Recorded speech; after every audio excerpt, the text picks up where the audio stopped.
Halo teman-teman, apa kabar semua? Semoga baik-baik saja ya. Perkenalkan, namaku Muhammad Aris. Aku mahasiswa Untirta jurusan PPKN. Nah, di sini aku akan membahas materi yaitu Trias Politika, dan ini adalah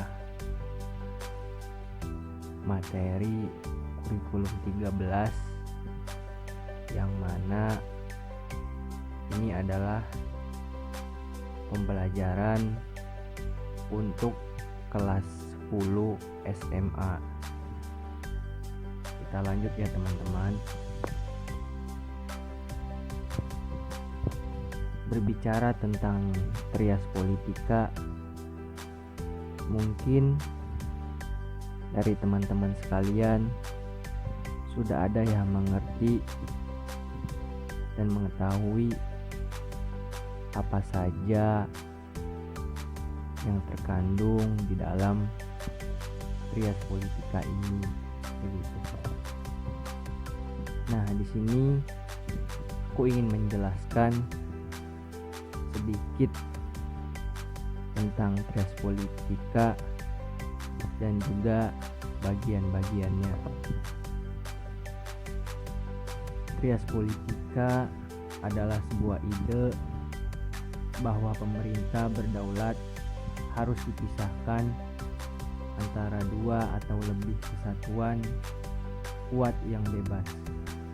Pemisahan kekuasaan dalam pemerintahan agar tidak ada penyalahgunaan kekuasaan. Nah, Trias Politika ini adalah sebuah teori yang mana diterapkan di Indonesia sendiri. Kenapa Indonesia menerapkan Trias Politika ini? Karena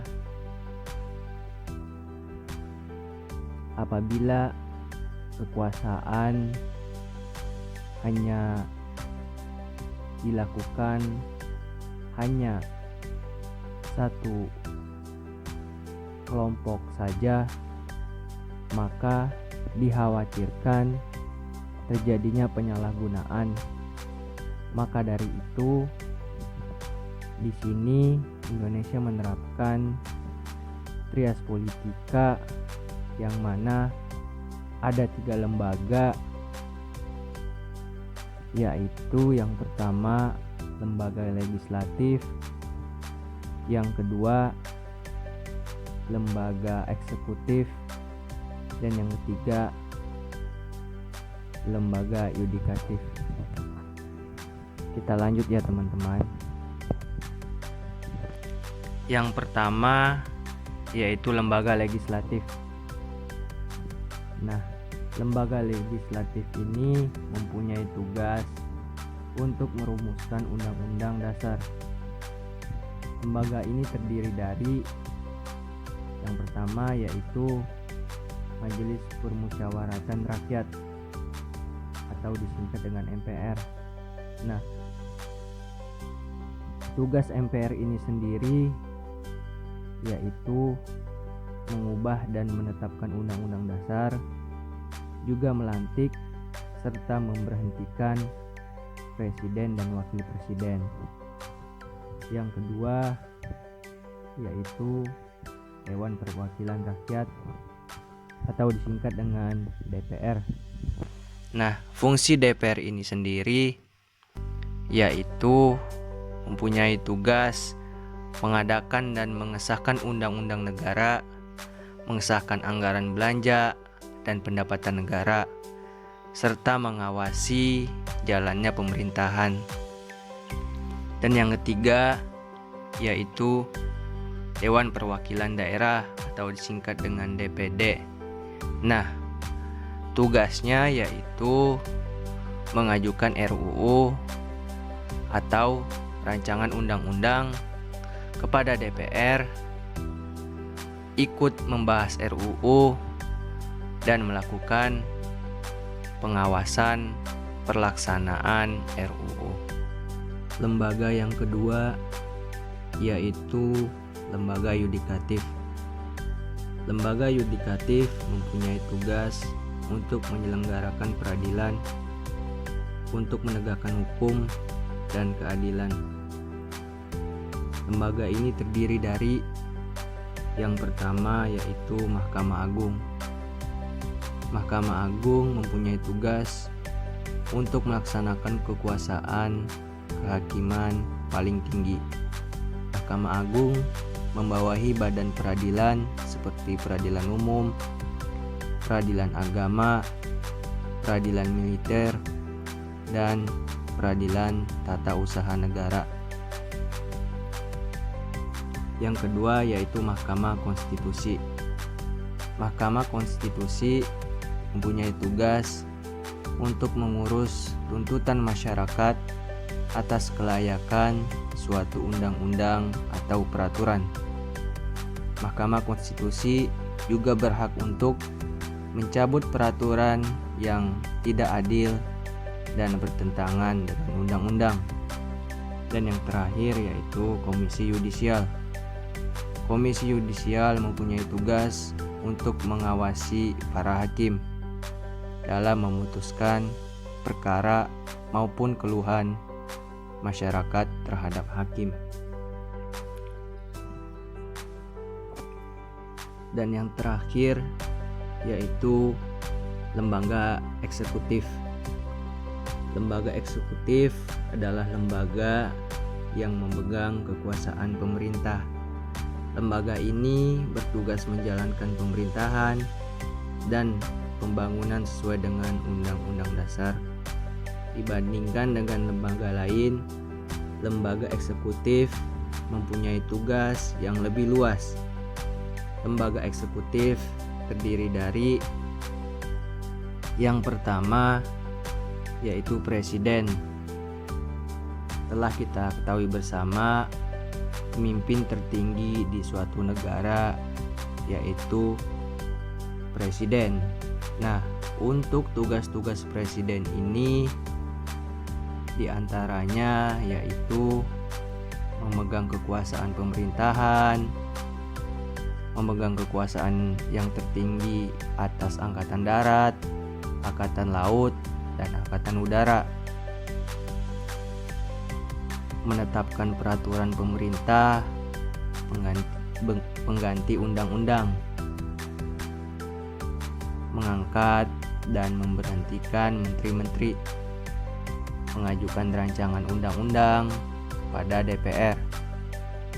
Presiden juga melakukan pembahasan dan pemberian persetujuan atas rancangan undang-undang bersama DPR, serta mengesahkan rancangan undang-undang menjadi undang-undang. Masih banyak lagi tugas-tugas ataupun kewajiban presiden yang tidak dapat saya sebutkan satu persatu. Selanjutnya yang kedua yaitu tugas dan wewenang wakil presiden. Nah, untuk wakil presiden ini yaitu untuk mendampingi presiden jika presiden menjalankan tugas-tugas kenegaraan di negara lain, atau jika presiden menyerahkan jabatan kepresidenan baik pengunduran diri atau halangan dalam menjalankan tugas. Selanjutnya yang ketiga yaitu Kementerian Negara.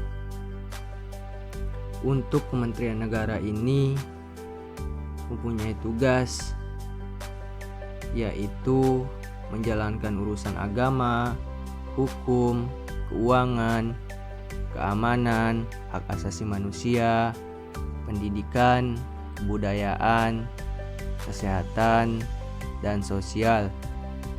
Juga Kementerian Negara ini menyelenggarakan urusan ketenagakerjaan, industri, perdagangan, pertambangan, energi, dan pekerjaan umum, dan masih banyak lagi yang lainnya.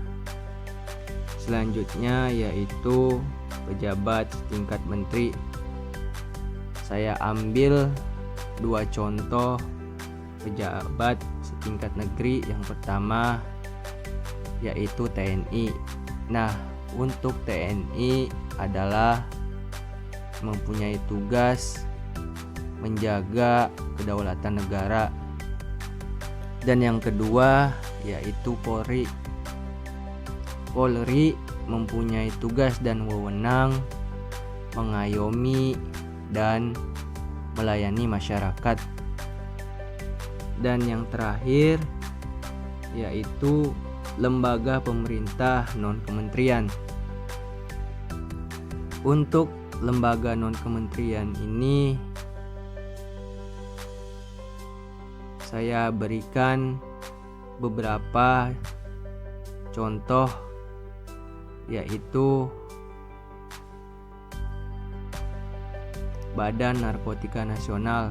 Nah, untuk Badan Narkotika Nasional ini tentu saja telah kita ketahui bersama mempunyai tugas terkait narkotika yang ada ataupun penyebaran narkotika yang ada di Indonesia khususnya. Yang kedua yaitu Badan Pengawas Obat dan Makanan atau sering kita sebut BPOM. Nah, untuk BPOM ini sendiri mempunyai tugas yaitu memeriksa makanan ataupun obat, apakah ini layak dikonsumsi, apakah ini mempunyai sertifikasi, dan itu melalui BPOM. Demikian materi yang dapat disampaikan. Kurang lebihnya mohon maaf. Semoga teman-teman sekalian bisa memahami apa yang telah disampaikan. Terima kasih.